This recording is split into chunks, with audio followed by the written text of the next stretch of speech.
ఇవాళ చూసుకుంటే మ్యాచ్ వచ్చేసి నరేంద్ర మోడీ స్టేడియం రైట్. అహ్మదాబాద్లో. ఇప్పటి వరకు ఒకే ఒక మ్యాచ్ అక్కడ గెలిచింది. ఆ మ్యాచ్ గెలవడానికి కూడా కారణం రింకు సింగ్ 5 సిక్స్లు కొట్టాడు ఒక ఓవర్లో.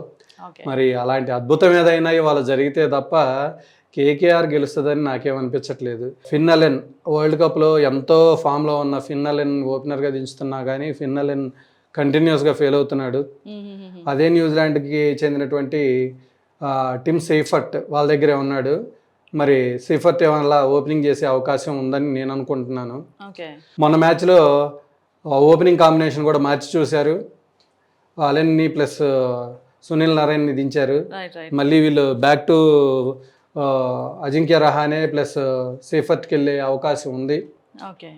అంటే ఇప్పుడు ఫిన్ ఎలన్ అని చెప్పేసి చెప్పారు కదా, అంటే మా ఫిన్ ఎలన్ ఒక 10 ఓవర్స్ కొడితే చాలు ఈజీగా స్కోర్ చేస్తాము, అంటే మీరు 20 ఓవర్స్ కొట్టినా కూడా కష్టమని చెప్పొచ్చు కదా, అంటే ఆయన ప్లే చూస్తే 10 ఓవర్స్ అవసరం లేదు, అతను 6 ఓవర్స్ ఆడితే చాలు. ఆ 6 ఓవర్సే ఆడట్లేదు కదా, రైట్. సెకండ్ ఓవర్ దాటట్లేదు ఈ సీజన్లో.